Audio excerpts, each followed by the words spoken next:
Hello and welcome to For Kids' Sake with Dr. Lance Chilton. I am Rosalinda Roman, I'm your host, and this show is all about the health and well-being of children. That's what we do here, and we talk about hot topics in the news. And this episode, we're going to be talking about a lot of different subjects, including seasonal allergies and hay fever, and also why bringing children to the emergency room may not always be the best idea. So let's get right to it by starting with Dr. Chilton. Hello. Hello. Nice to be with you here, Thank Rosalinda. you. Always nice to see you. So hay fever and allergies generally don't kill people, but they sure can be disrupting for a child's normal routine and lifestyle. Well, there are lots of ways in which which allergies interfere with children's lifestyle, making them have trouble sleeping, trouble paying attention in school, and just feeling miserable, as you said. So yes, it's an important issue and a very common one. And one which we're going to get into in more depth in the next segment, because you bring an expert. In every episode, you bring an expert on to talk about the topic at hand. And today, can you tell us a little bit about who's coming to join us? Yes, Dr. Alice Moroshi is a long-term colleague of mine who has been a pediatric allergist in Albuquerque for a long time. She has treated generations of New Mexico children for their allergy problems, for their hay fever, for their asthma, for other allergic diseases. So we'll maybe get into some of the causes of allergies and also maybe look at some of the treatment options? Yes. Okay, so that's going to be a great segment coming up next. And then after that, in the next segment, we are going to talk with pediatric resident, right? Right. Pediatric resident Dr. Justin Summer will be talking with us about a particular interest of his, which is the use and misuse of the emergency room, and about how an emergency room physician can get information that he needs in order to be able to treat the patient. And that's a very timely topic for me, at least, because my daughter, who's a competitive gymnast, just went to the emergency room because she broke her collarbone. I'm so sorry to hear it. Yeah, it was a very scary day for mommy, because I'm not necessarily medically inclined. But on the way here, I was telling her that I was doing this show, and she said, well, was that a good reason to go to the emergency room? I think the answer is yes, it was a good reason. I think also when my grandson went to the emergency room recently having had a seizure, that was a good use of the emergency room. And when you talk with the pediatric resident, we'll get into more detail about maybe what is not such a great use of that. Right. Okay, excellent. So that's the next segment after Dr. Moroshi. And then at the end of the show, I want everyone to stick around because that's one of your favorite subjects. Right. I enjoy going out to the libraries. I enjoy going to the libraries for all sorts of reasons, but in this case, I'm answering questions of parents about their children, and that's fun as well. Awesome. Okay, so we have a full show ahead. I hope everyone will stick around because there is a lot to share with everybody. So please don't go away. We'll come back with Dr. Moroshi after this. There's no place like home. Getting home safely is just a click away. But making sure your child is in the right seat is just one of the steps down the road to safer travels. I don't know how it works. Find the right seat for your little one's age and size. We know what you told us. There's no better way to get home safely. Know for sure that your child is in the right seat. Get all the facts at safercar.gov/the right seat. Brought to you by the National Highway Traffic Safety Administration and the Ad Council.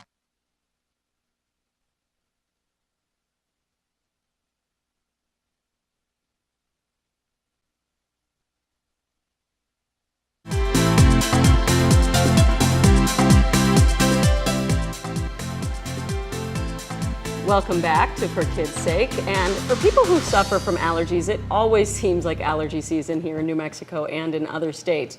But there are some steps that you can take to relieve your child's symptoms. And here to discuss that with us today is Dr. Alice Moroshi. She is a pediatric allergist and asthma specialist. Welcome. Thank you. Very nice to see you. So I know I hear the word allergy a lot. A lot of people have allergies, but what is an allergy? What is that? Well, the allergic reaction starts in the immune system. The immune system mistakenly identifies otherwise harmless substances as being invaders of the body and fights it. And the result of this fight are actually the symptoms of allergies. And earlier in the introductory segment, I said something about how allergies don't kill, but they actually can. You corrected me that they can be deadly. Well, allergies can be, the symptoms of allergies can be anywhere from being just minor and annoying and interfering with the comfort to being life-threatening and deadly. So the deadly ones are probably not the ones we're going to talk about today, but those peanut allergies or allergies to bee stings or to penicillin, let's say, those can be really important and serious. Yes, and those reactions require immediate emergency measures. Okay. Well, we will talk really more today about reactions to those things that are in our environment. So one thing that we talk about in medicine is something called an allergen. Can you tell us what that means and what it is that we're dealing with there? Well, an allergen is actually that invading substance that the immune system of the allergic person recognizes as being harmful. And the allergens are both outdoors and indoors. And the outdoor allergens usually cause what we call seasonal allergies. The indoor allergens cause perennial allergies, which is allergies year-round. And there, speaking of seasonal, we actually, in New Mexico, there's a specific season for certain kinds of allergies, right? Yes, the most potent allergy season actually in New Mexico is spring. During the summer, we get a little relief other than for the grass pollen. And then in the fall, there is a double whammy. We have more of the pollen coming out with the weeds and the grasses kind of joined together. But also children have more symptoms because they return to school and share their viruses. Ah, yeah. And on that chart we were just looking at, that really broke it down for us to take a look at what allergies are strongest during those periods of time. Yes, that's correct. During those periods of time, I tell my patients they could move to Antarctica to get away from their allergies. Otherwise, they probably can't. But what other things can they do to avoid being hit by allergy symptoms? Well, the symptoms may be reduced by certain interventions. Like the children shouldn't be spending too much time outdoors during peak allergy seasons. And particularly, don't let your child play under the juniper bush that is actually covered with pollen. You can even see like a cloud of pollen around the junipers. Then they should not be helping dad mowing the lawn or doing yard work.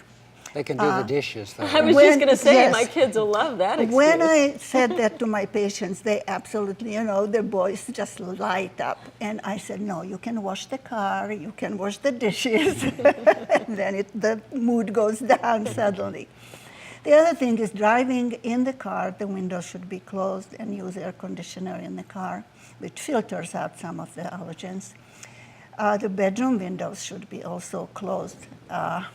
And also what helps is to use some air filter in the bedroom, particularly the HEPA filter that will remove some of the allergens. And we're looking at a graphic right now that gives us some other tips to reduce exposure to pollen, like washing your hair before bedtime? Yes, taking a shower and washing the hair, because the hair absorbs a lot of the allergens. And to remove that for the night may be a relief. That's interesting. Yes. Now, we've sort of skipped from talking about what an allergen is to talking about treatment for it, but we really should mention what the symptoms of allergies are. Right. Well, the symptoms of allergies depend on what body system is being affected. If it's a nose and eyes, and then you have the seasonal so-called hay fever, which is actually a misnomer because it's not just the hay that causes it, or they also called it rose fever in the old days, and it's not the roses that cause it, but it's a grass that actually under the roses. So these symptoms is runny nose, sneezing, itching, itchy, red, teary eyes. And the very significant thing is, which is kind of fun, it's called the allergic salute. That's what children do, wiping their noses. Right. And the result of this allergic salute is, if they do it often, there is a transverse crease on the nose, which is kind of a telltale sign of an allergic Interesting. So a visual rhinitis, a visual sign. And I noticed on the graphic it said allergic rhinitis. For those of us not in the medical field, doesn't rhino have to do with noses? Yes, rhino is a nose, yeah. And allergic rhinitis is basically can be either seasonal, which is called as hay fever, or perennial, which is symptoms year round. Interesting. And if, let's say, the lungs are affected, then there is coughing, wheezing, difficulty breathing, and if it's reoccurring, then it's asthma. If the digestive system is affected, which is often the case with food allergies, then there is stomach aches, belly aches, diarrhea, vomiting. And the skin, various rashes, hives, swellings, and the chronic condition that's called eczema or atopic dermatitis. So there's plenty of symptoms to keep an allergist busy. Yes. Well, how do you, when you see a patient, how do you diagnose them as having allergies? Or how would a parent know? Right. Well, I think that the first step is to start with the child's pediatrician. You might like that. I do like that, yes. The pediatrician can take a detailed history and to find out the circumstances of the exposure. And sometimes it's like playing a detective, put 2 and 2 together. And also a physical examination, like looking for, the changes in the nose, the changes in the mucous membranes, in the eyes, in the conjunctivas, and the allergic salute result, the transverse crease. But, and sometimes that's enough to make a diagnosis. But if it's not, then the pediatrician may refer the child to a well-trained allergy specialist who may get some more additional history, some more exam, and run some testing. I have some friends whose children went through something called a scratch test. Is that part of this process? Right. Well, actually, the testing for allergies can be done 2 ways. One is on the skin, and actually, they used to do a scratch, but we call it now a puncture. It's more like a tiny puncture is made on the skin. Or it can be done on the blood, looking for antibodies against the allergen in the blood. Interesting. So those tests help you to determine if somebody has allergies, and then once you do, what do you do about it? Well, there are 3 ways to treat allergies. The most cost-effective and simplest is to avoid the offending allergen. Moving to Antarctica. Yeah. Well, I used to tell my patients moving to the moon. Oh, okay. Much easier. Much easier. Actually, some people recommended to move to New Mexico from the East Coast and West Coast. And actually, that is a myth because we have such a long allergy seasons. And actually, people who moved here from the other parts of the country brought their trees with them and their grasses with them. So we are worse off here than somewhere else. So sometimes we can't avoid the allergens, and so we have to go to medications. That's the next step. Medications to control symptoms. Now, we need to be aware of the fact that medications do not cure allergies. They just kind of cover up and make the life easier. The third way to treat allergies is allergy shots. Well, what allergy shots do is kind of tame that immune system and make a person less allergic. But allergy shots are not a cure either. So unfortunately, this day, we don't have a cure for allergies. Hopefully in the future it may happen. Well, I think we could talk about this for so much longer. Unfortunately, we are out of time. It really is an important topic, though, because so many people are affected. So thank you so much for joining us. Thank you for inviting me. It's been real a pleasure. A pleasure for us as thanks well. for being here. Thank you. Thank you. And when we come back, Dr. Chilton and Dr. Justin Summer will be talking about life in the ER. Don't go away.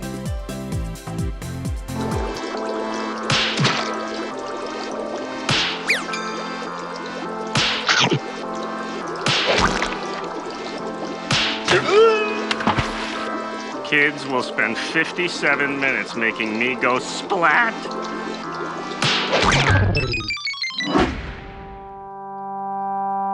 Brushing for 2 minutes now can save your child from severe tooth pain later. 2 minutes, twice a day. They have the time.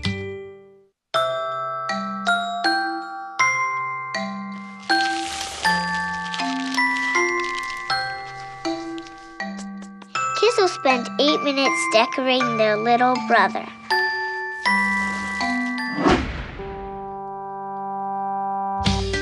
Brushing for 2 minutes now can save your child from severe tooth pain later. 2 minutes, twice a day. They have the time.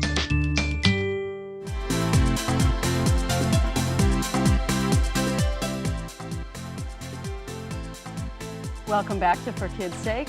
Going to the emergency room should generally be the last resort in dealing with most medical issues, but a lot of times people turn to the emergency room as a first resort. Unfortunately, it may be for some people the only place where they can get care, but most of the time we'd rather that they come to our office if it's not a true emergency. And we're going to now explore that in more detail with a pediatric resident. Right, pediatric resident Justin Summer was in the emergency room at UNM during the busiest season for pediatricians in February.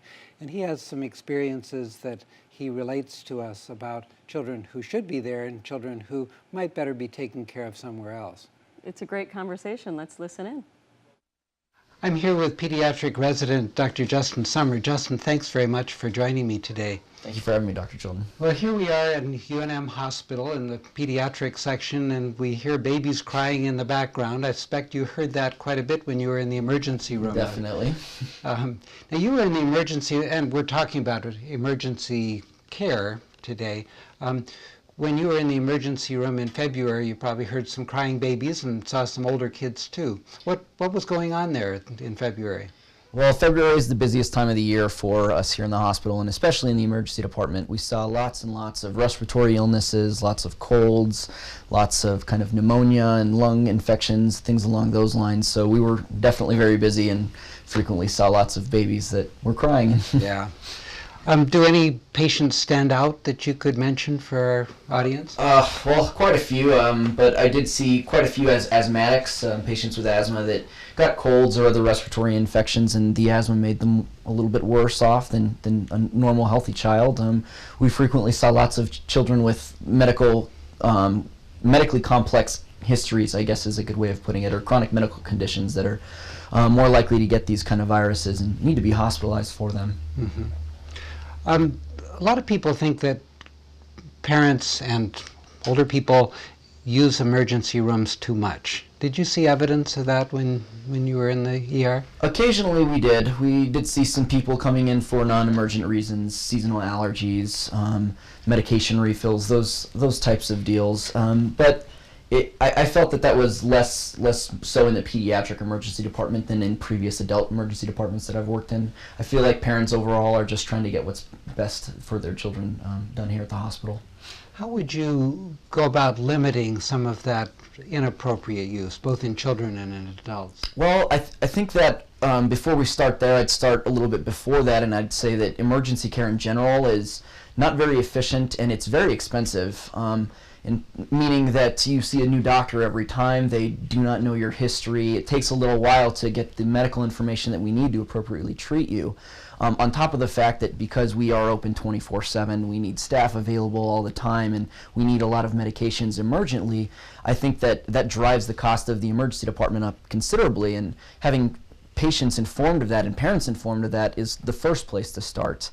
I think the next place to start would be to help a lot of these families establish a medical home. And when I say medical home, I mean a pediatrician's office where they feel comfortable going, they feel comfortable calling, and they have a provider that knows them, that knows their family, that knows their social situation.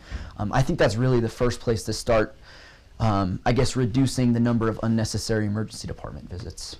Now, once a child does get to the emergency room, and hopefully there aren't too many unnecessary visits, but once they do get there, especially if they have medical complex conditions, you've had some trouble, you've told me, in finding out the information as to what those conditions are, what medicines they're on, and so forth. How are you thinking of dealing with that?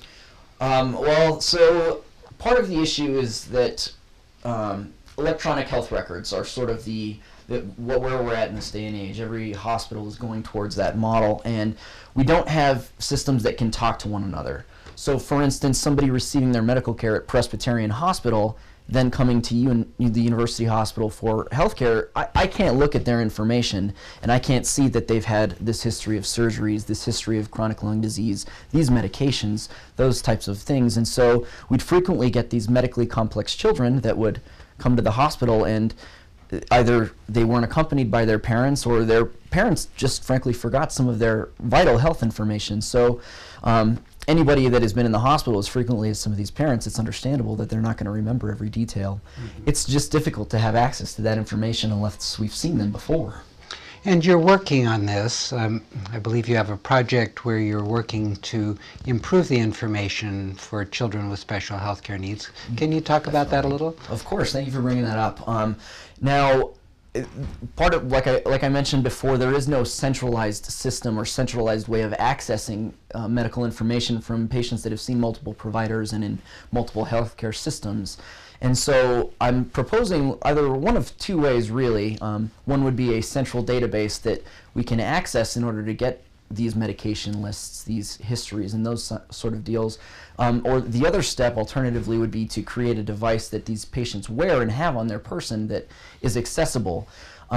Now, people have done some things like this in the past, but it's never been on a statewide level, and it really hasn't been very effective yet at this point. A state like New Mexico is absolutely perfect for a project like this because we see patients from all over the state, and therefore our patients also attend emergency departments and hospital systems from all over the state, having the problem of getting access to their medical records. You'd think we could do something like that. After all, Amazon knows what I want before I know. But we haven't done that so well in medicine. Not quite yet, and it's difficult to give a good reason why. I think that there are some good examples that have worked.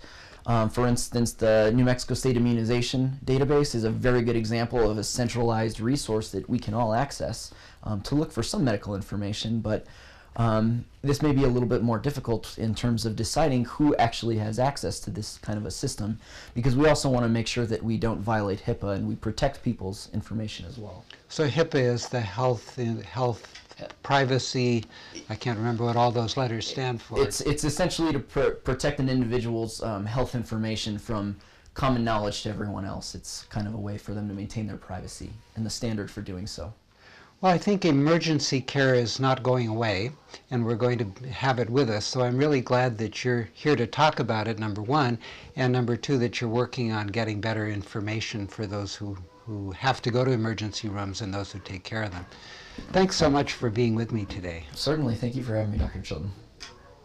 I love the last part of the conversation, wondering about that information and especially with the kids growing up these days, you know, they are so used to immediate information that it always feels a little strange that it's not the case in medicine. Maybe the newer doctors will be able to move us in that direction. Yeah, I mean, like you were mentioning, Amazon knows what you want before you know. That's right. Well, I don't know if we want to go that far with medicine, but we'll see. Well, thanks for the great interview. And coming up after the break, we're going to go out to the libraries where Dr. Chilton is going to talk to some parents, so don't go away. What to do? Movies!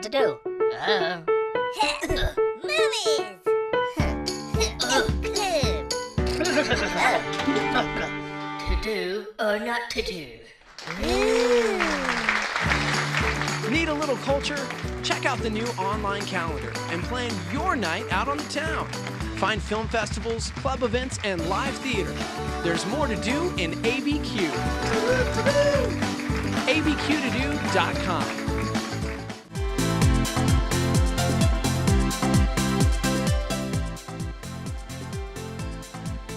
welcome back to For Kids' Sake, and now we get to go to the fun segment of the show.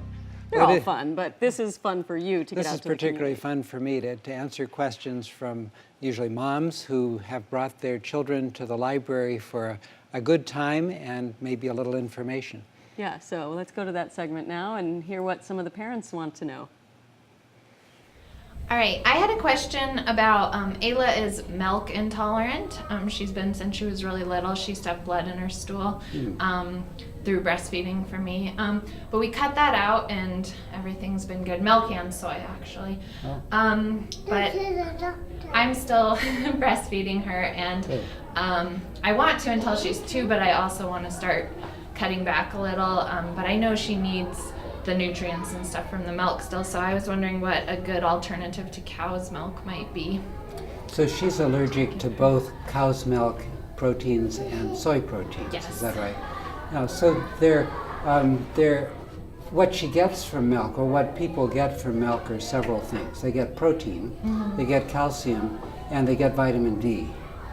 They get other things too, of course, but those are the main things that are important to get from milk, and sometimes hard to get from other sources. So you can use other kinds of milk, like almond milk, or what else do they have? We were giving her some rice milk. Rice milk. But I feel like rice milk is just vitamins added to water because it's just enriched, right? And we just started trying goat's milk with her, but I know that goat's milk is lacking in a few things like iron and folate. Folate, okay. Right. Yeah, and goat's milk also contains some of the same proteins that are in cow milk. So yeah, I think she's been okay with that, actually. Good. I think that what I've heard, at least, was that the goat's milk protein is smaller. She seems to be okay with it, and actually I was thinking of trying the cow's milk again with her because, well, we haven't tried it since she was very young, and they're supposedly supposed to outgrow this, is what I was told, the intolerance. That's right, often they do. Not always, but often they do. She's a very light-skinned little person, and so she's likely to get sunburned before she gets much vitamin D from the sun. But it's easy enough to give vitamin drops or those chewable vitamins that people have to get the vitamin D you need. As far as protein is concerned, Americans generally eat more protein than they need. So I don't think you need to worry much about protein unless she's also a vegetarian. Okay, no, she's not. Calcium is sometimes a little more difficult. Right. So what you can do if you just can't take milk at all is to use Tums. I'm using a brand name here, but Tums are easy to get. They're easy to chew, and if you take 2 Tums a day, you're getting all the calcium you need for childhood. Can you say thank you? You're welcome, Ayla. Thank you for coming to talk to me. So if somebody else wants to access, talk with you, maybe share a question they have with you, how do they do that? Well, we have a Facebook page, and you'll see that on the screen now, and you're welcome to send questions or particularly your thoughts about this program to that page. Yeah, I wanted to mention that I hope people will go to the Facebook page because we'd love to hear from you. We love doing this show and we want to know what you think about it. So go to our Facebook page For Kids' Sake and let us know. Just drop us a little note, so appreciate that. And they can also send you an email through your column, right? Right. My column, which appears every other Monday in the Albuquerque Journal, has my email address in it. And you're welcome to send me questions regarding anything. All right. Well, it looks like we are out of time, so we appreciate your time today, and we hope you'll join us for the next one. I'm Rosalinda Roman with Dr. Lance Chilton. Bye, everybody.